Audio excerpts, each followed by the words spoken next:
Hey guys, today I'm going to show you how to make sheep go rainbow in Minecraft. I have a cold, so I might sound a little weird today.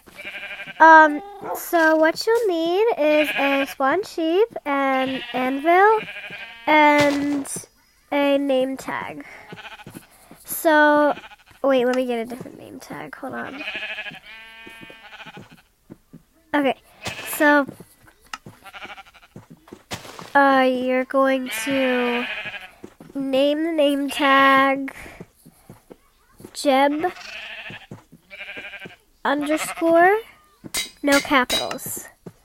Then you're going to take a sheep and you're going to name it Jeb underscore.